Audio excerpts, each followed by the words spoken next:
del cual Dios hablaba. Y el pueblo de Dios estaba gobernado por acá, un hombre a quien la palabra define como que hizo lo malo ante los ojos de Dios. Y vamos a ver adelante quién era este rey Acab y cuál fue su pecado. Acab había impulsado a su pueblo hacia la idolatría, trayendo a Israel la brillante peninsula de naturismo religioso de Canaán. Baal era la divinidad principal de los caldeos en Fenicios, quienes bajo este nombre adoraban al sol. Su culto era algo obsceno. Acab lo instituyó entre su gente. Esto ocurrió más firmemente después de su casamiento con la princesa Tiria, o sea, con Jezabel. Este rey se fue a la idolatría 100%, así como lo están muchos países hoy en día. Están ciegos bajo la idolatría. Esta mujer era la hija del rey, sacerdote de Tiro y de Sidón, llamado Baal. Entre estos se quitó, mire, se encontraba a 450 profetas de Baal y 400 profetas de Acera. Y veamos cómo fue la palabra de Dios, cómo que llegaron a estas circunstancias su propio accionar. En Primera de Reyes 16:29 encuentro una escritura muy fuerte. Dice: comenzó a reinar Acab, hijo de Omri, sobre Israel en el año 38 de Asa, rey de Judá. Y en el 30 dice: y reinó Acab, hijo de Omri, sobre Israel en Samaria 22 años. Y Acab, hijo de Omri, hizo lo malo delante de los ojos de Jehová, mas todos los que reinaron antes de él. O sea, este hombre fue un perverso. La situación era muy grave. Y además dice, habla sino de generada por un hombre que había hecho más mal que todos los reyes anteriores. O sea, era un rey perverso, era un rey realmente fuera de control. En el 31 dice: porque le fue ligera cosa andar en los pecados de Jeroboam, hijo de Nabat, y tomó por mujer a Jezabel, hija de Baal, rey de Sidonios, y fue y sirvió a Baal y lo adoró, y le fue ligera cosa el andar en pecado. A veces como iglesia se nos hace fácil, más fácil andar en el pecado que andar en el camino del Señor. Es más fácil andar uno metido en un mensaje o en una palabra o en una religión barata, un evangelio fácil, un evangelio suave para que la gente no se lastime. Y a veces hacemos altares sin darnos cuenta que destruyen nuestra vida. Dice el versículo 32: e hizo altar a Baal en el templo de Baal que edificó en Samaria. Le habían hecho ya un templo a este Dios pagano. Y ahí en Primera de Reyes, versículo 33 del mismo capítulo 16, dice: hizo también Acab una imagen de acera, haciendo así Acab más que todos los reyes de Israel que reinaron antes que él, para provocar, escúcheme bien esta palabra, para provocar la ira de Jehová, Dios de Israel. Hacer un altar puede ser cosa de unos días, pero hacer un templo lleva mucho tiempo. O sea, este rey se enfatizó tanto en hacer enojar al Dios de Israel. Él no había tenido una actitud momentánea que Dios no pudiera dejar pasar en su infinita misericordia. Él había desarrollado sus hábitos de idolatría por gran tiempo y había llevado a la gente que él gobernaba a la misma actitud. ¿Cómo nos encontramos en diferentes países gobernantes que están guiando a los pueblos a la idolatría, que están llevando a los pueblos a la hechicería, a la brujería. Óigame, hay ciudades que están totalmente atadas. Este es el contexto del versículo que nos interesa y este es el contexto del cual quiero yo hablar. Entonces Elías Tisbita, que era de los moradores de Galaad, dijo a Acab: vive Jehová Dios de Israel, en cuya presencia estoy, que no habrá lluvia ni rocío en estos años, sino por mi palabra. Hay necesidad a veces que en medio de la solanía, en medio de la idolatría, en medio de las situaciones adversas, se levante un hombre que quiera mantenerse firme y creerle a Dios. Amén. Y Elías, por revelación de Dios y de pie delante de los ojos del pueblo, manda a decirle a Acab: vive Jehová. Esta expresión significa que aquel Dios que ellos habían querido desterrar de la vida de Israel estaba vivo y está vivo y seguirá vivo. Gloria a Dios. Y por más templo de dioses paganos que construya el mundo entero, pero no solo esto, sino que además declara: en cuya presencia estoy.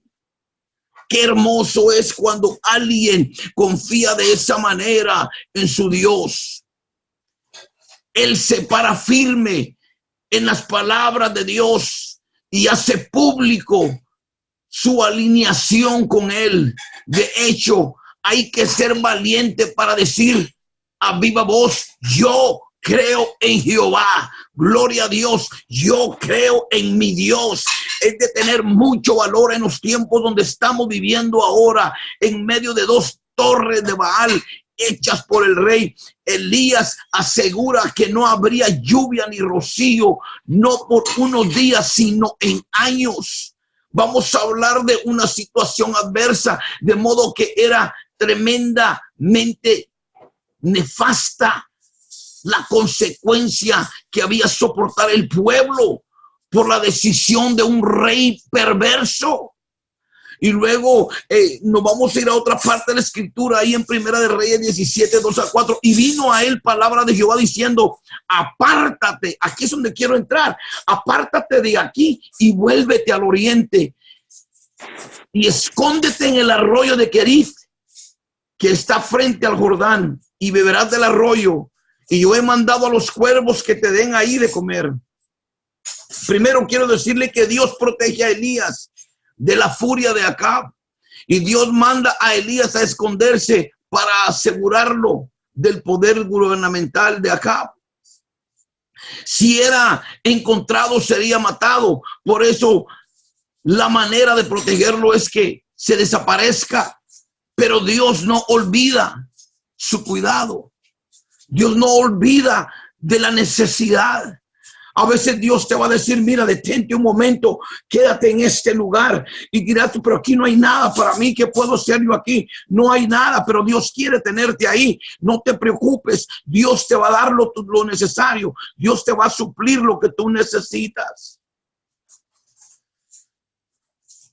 En Primera de Reyes 17:5 dice: y se fue, él hizo conforme a la palabra de Jehová, pues se fue y vivió junto al arroyo de Querith, que estaba enfrente del Jordán. Y la palabra dice: y él fue e hizo. Esa debe ser constantemente la actitud de un cristiano, de alguien que ama a Dios, que desea ver el poder de Dios en su vida. Elías no se puso a discutir con Dios, él fue e hizo lo que el Señor le mandó. Qué hermoso es cuando el Señor te manda a hacer algo y tú no empiezas a titubear ni a decir más, ni a contradecirle a Dios, sino que simplemente vas y haces lo que Dios te manda. En el versículo 6 dice: y los cuervos le traían pan y carne por la mañana, y pan y carne por la tarde, y bebía del arroyo. Dios siempre se encarga de cubrir a su gente. Dios siempre se encarga de suplir esa necesidad. Pan y carne traían los cuervos y bebía del arroyo. Sus necesidades se gratificaban a pesar de las circunstancias adversas, a pesar de que todo parecía que se le venía cerrando a un solo hombre en medio de una nación, aleluya, perversa, que eran idólatras y eran asesinos y tenían profetas falsos y hombres falsos. Luego dice ahí, algo empieza a ponerse más tremendo, porque en el versículo 7 dice, pasando algunos días, óigame bien, se secó el arroyo, porque no había llovido sobre la tierra. Ahora quiero hacer énfasis en esto. Para que se seque un arroyo, tiene que haber una gran sequía. Un arroyo no se seca en unos días. Si se secó el arroyo, imagínense cómo estaría la cosecha. ¿Cómo estarían los caminos de la tierra? Recuerden que en aquella época no había asfalto. Todo era territorio. Se habría convertido en un desierto. Esto me trae a la memoria un versículo que quiero compartir con ustedes en esta mañana. En Jeremías 17, 5 al 8.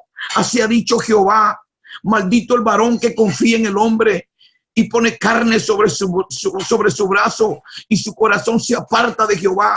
Será como la retama en el desierto, y no verá cuando viene el bien, sino que morará en los sequedales, en el desierto, en tierra despoblada y deshabitada. Ahora viene aquí el otro versículo que quiero regalarle. Bendito el varón que confía en Jehová, en cuya confianza es Jehová, porque será como árbol plantado junto a las aguas, que junto a la corriente echará sus raíces, y no verá cuando viene el calor, sino su hoja estará verde, y en el año de sequía no se fatigará, ni dejará de dar fruto. Qué hermoso es cuando nosotros aprendemos a confiar en el Señor y a decirle no al mundo. En la tierra despoblada, deshabitada, así se encontraba la tierra de Israel conforme a las accionar de Acab. No era solo el arroyo, era toda la provisión de alimento la que estaba en juego. Por eso Dios cambia sus mandatos a Elías, porque él sabía que si el arroyo se había secado, Elías corría peligro de morir de sed o de hambre, porque la sequía había llegado. Todo había cesado, no había ni una planta que diera fruto. Y allá en Primera de Reyes 17 dice, y 8 y 9 dice, y vino luego a él palabra de Jehová diciendo: levántate y vete a Sarepta y a Sidón, y ahí mora ahí. He aquí, yo he dado orden a una mujer viuda que te sustente. Yo quiero hablar de esto un momento, y me provoca un poco un nudo en mi garganta al leer esto. El hambre y la sequía eran muy grandes. Por eso Dios lo manda a Sarepta. En este acto, Dios lo saca del área de influencia del poder de Acab, lejos de su control, pero lo envía a el corazón mismo de la idolatría. Escúchame bien, lo manda cabal al corazón de la idolatría. La ciudad de Sarepta se encontraba entre Tiro y Sidón, las dos ciudades fuertes del imperio fenicio. Óigame, este versículo puede ser muy simple para nosotros, pero la connotación bíblica oriental que trae este apasionante versículo, la palabra dice que lo mandó a ver a una viuda. Óigame bien, hermano, al ser más débil, más sencillo, al ser más delicado. En esa época no existían las pensiones alimentarias. El sustento habitual de una viuda en tiempos normales era todo un problema. Imagínense en momentos de gran sequía. Una viuda en tiempos de sequía era la persona más invermósil que uno puede conseguir del pueblo. ¿Quién sería capaz de sustentar a Elías? Pero es solo, no bastaba. Dios le estaba diciendo que vaya a Sarepta. No había muchos creyentes en ese lugar, y tampoco habría muchas viudas y menos que lo pudieran sustentar. Es tremendo. Pero si vamos a la escritura, y entonces se levantó, dice, y se fue a Sarepta. Y cuando llegó a la puerta de la ciudad, escúcheme bien, he aquí una mujer viuda que estaba ahí recogiendo leña. Y él llamó y le dijo: te ruego que me traigas un poco de agua en un vaso para que beba. Elías no le dijo: Dios me envió. Elías no le dijo: Dios me dijo. No, él simplemente dice: deseo que mandes a la casa de algún potentado o próspero. Él no le dijo: ¿sabes qué? No quiero que me mandes a la casa de un millonario.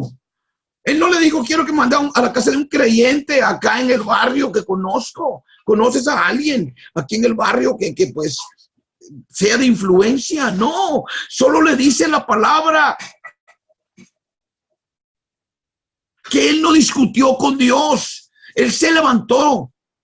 Recuerden, las acciones siguen a los que creen, y las bendiciones de Dios siguen a las acciones de los que creen. Vamos a la acción. Si Dios se manda, obedécelo. Y cuando tú le obedeces, las bendiciones vienen detrás.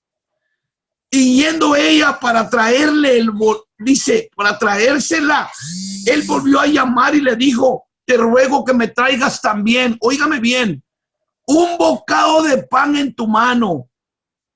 Él accionó sobre la promesa de Dios.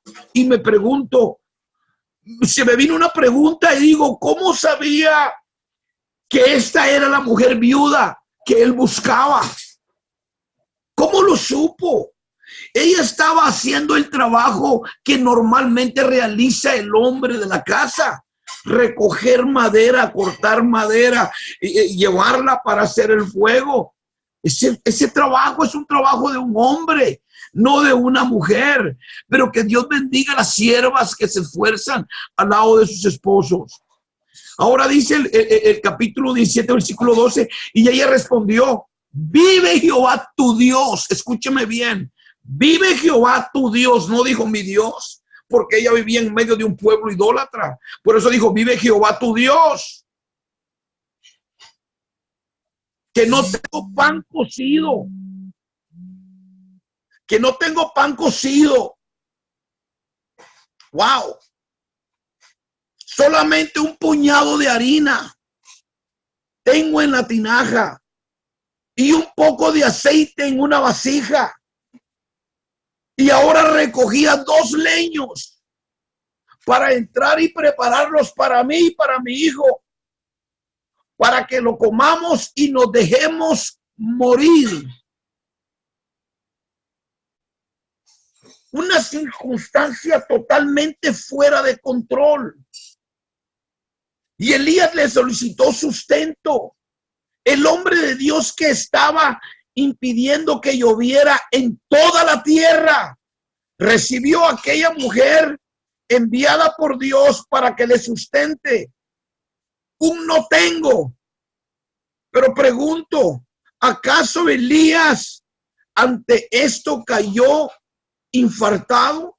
¿Será que se dijo: el Señor me manda una mujer que está a punto de morirse, solo tiene comida para él y su niño? ¿Cómo se le iba a ocurrir a Dios poner ante él, el hombre que estaba cumpliendo la voluntad de Dios, una mujer al borde de la muerte? Vuelvo y pregunto, ¿es que Dios no cuida a su gente? ¿Es que Dios no cuida a su gente? Si pensáramos esto, estaríamos viendo los asuntos espirituales con los ojos del mundo. La hambruna se extendía sobre la casa de Israel, y como la consecuencia del accionar de sus dirigentes de adorar a Baal, un dios de los paganos, esta era una circunstancia sobre la cual la mujer viuda no tenía ningún control. No tenía ni un control. Pero Dios está en el control de las situaciones de temor, si uno le permite hacerlo. Yo no sé cuál sea tu circunstancia esta mañana. Yo no sé en la adversidad que te encuentras. Pero si dejas que Dios tome el control, si dejas que Dios tome la posición que tú quieres tomar, déjala que Dios la agarre en tu vida. Podrá ser una adicción, podrá ser lo que acaba de ocurrir en México, en los terremotos que acaban de pasar, gente desaparecida, los parientes corren. Pero ¿sabes qué? ¿Están pegados a una idolatría o están pegados a Dios? ¿En quién realmente creemos en esta mañana? Yo quiero invitarte a que tú creas al Dios de Israel, al Dios, aleluya, que nos ha sacado de todo esto. Allá en Primera de Reyes 17:13, Elías dijo: no tengas temor, ve, haz como has dicho, pero hazme a mí primero de ello una pequeña torta cocida debajo de la ceniza y tráemela, y después harás para ti y para tu hijo. No tengas temor, le dijo. Siempre Dios dice, no importa la circunstancia, no importa la situación en la que te encuentres, no importa en la atadura que estés, no tengas temor. El temor real, óigame bien, el temor paraliza, el temor descontrola, el temor roba la alabanza, el temor roba la fe y no permite tomar decisiones sabias. Dios desea que uno no tenga temor. La manera de no sentir temor es conocer profundamente su poder disponible y cómo llevarlo a la práctica en nuestras vidas.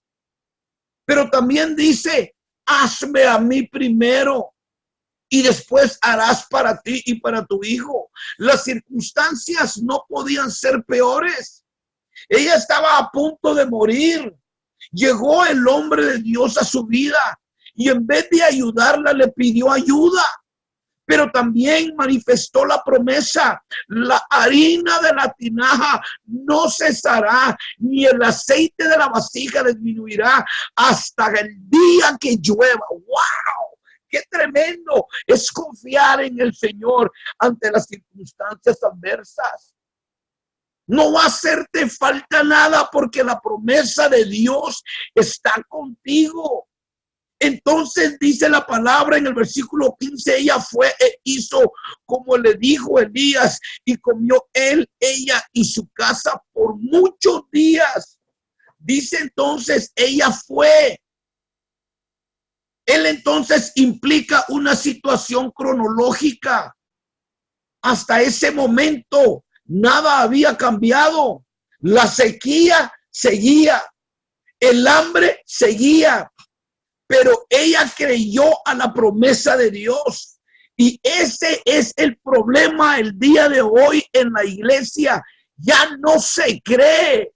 Se perdió la fe, se perdió todo. En el mundo de ahora, si usted no lo ve, no lo puede creer. Mucha gente está viendo las cosas que están ocurriendo a nuestro alrededor y aún así lo dudan. Pero esta mujer no se conformó con la sequía del mundo, no se amoldó a lo que había en la tinaja, sino que cambió la figura de su mente, creyendo en aquello que el enviado de Dios le había dicho por revelación de aquel. Le estaba diciendo y actuó en conciencia, no dudó en su corazón, no pidió una prueba, no se puso a los gritos, no hizo lo que ella le parecía, no negoció con Dios. Por ejemplo, podría haber propuesto, le doy la tinaja y me quedo con la vasija. Hizo lo que Elías le había dicho y comieron, dice, por muchos días. Y aquí viene el milagro en el versículo 16 del mismo capítulo 17. Y la harina de la tinaja no cesó, ni el aceite de la vasija, conforme a la palabra de Jehová que había dicho por Elías. Este versículo muestra nuevos sucesos muy llamativos. Dice que la harina de la tinaja y el aceite de la vasija no cesaron ni menguaron. No declara que también la provisión completa hasta que la lluvia a la vista de sus ojos. Dice que en la tinaja y en la vasija nunca faltaban. Cada vez que necesitaban de comer, iban a donde estaban los recipientes y ahí había. Óigame, retiraban y no quedaba más. Volvían y ellos tenían diariamente sus necesidades suplidas, sin dejar de reconocer que era Dios el que les suplía día a día. ¡Qué grande! ¡Qué grande es nuestro Dios para liberarnos aún de las circunstancias adversas! Veamos entonces qué hacer frente a una circunstancia adversa. Ante una circunstancia adversa, esas parecen estar fuera de todo control. Existen 4 principios que pueden ser de utilidad para la práctica de la vida en cualquier creyente. Primero, ponga a Dios primero sobre todas las circunstancias. De Elías, ella puso a Dios primero e eso hizo la diferencia. Primera de Reyes 17:13 dice, Elías dijo, no tengas temor, veas como has dicho, pero hazme a mí primero. De ello, una pequeña torta cocida debajo de ceniza y tráemela, y después harás para ti y para tu hijo. ¿Usted hubiera hecho lo mismo? Pregunto esta mañana, ¿hubiera usted hecho lo mismo si uno quiere que Dios sea nuestra ayuda en cualquier situación de la vida? Poner a Dios primero siempre es el primer escalón en la escalera de la abundancia. Ella podría haber dicho, yo acepto, pero ¿y mi hijo? Eso hubiera sido normal, siendo como era una madre. Sin embargo, ella hizo la voluntad de Dios sin dudar un instante. Los mandatos de Dios frecuentemente son contrarios al razonamiento humano. Pero si uno pone a Dios primero, Él no falla. Número 2, confíe en las promesas de Dios. La pobre mujer viuda tuvo su confianza en las promesas de Dios. Dice capítulo 23, versículo 19.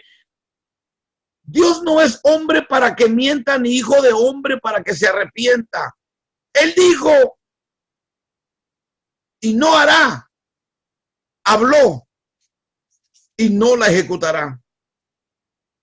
Dios no ha dejado de cumplir una de sus buenas promesas.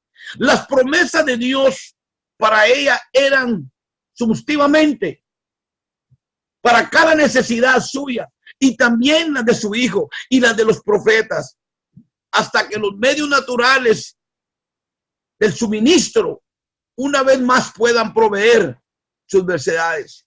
Ahí en Primera de Reyes 17:14, porque Jehová Dios de Israel ha dicho así: la harina de la tinaja no cesará, ni el aceite de la vasija disminuirá hasta el día que Jehová haga llover sobre la faz de la tierra. Esta mujer tuvo que dar un paso adelante, tener confianza para que la promesa se haga una realidad en su vida. ¿Cuántas veces Dios te dice, te doy abundancia, y nosotros no nos lo dejamos pasar en adelante por alto? Si no nos damos ese paso, no sabremos qué había ahí. Tenemos que empezar a ejercitar y dar el paso adelante, confiar en la palabra de Dios. Número 3, obedecer.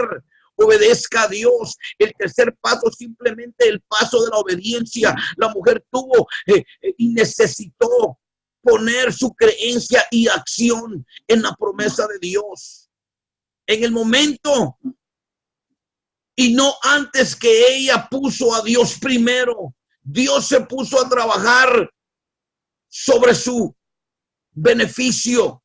Dice el versículo 15 del capítulo 17. Entonces ella fue e hizo como le dijo Elías. Comió él y ella y su casa por muchos días. La palabra de Dios relata que fueron muchos días.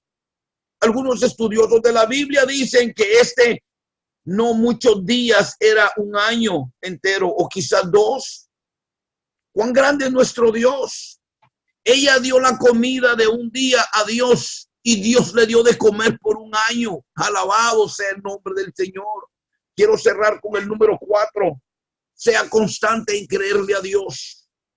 Ellos todos los días se despertaban y le daban a Dios gracias por sus necesidades suplidas. E iban a donde estaba la tinaja y la vasija, que el día anterior había quedado vacía, y volvía a ver llenas.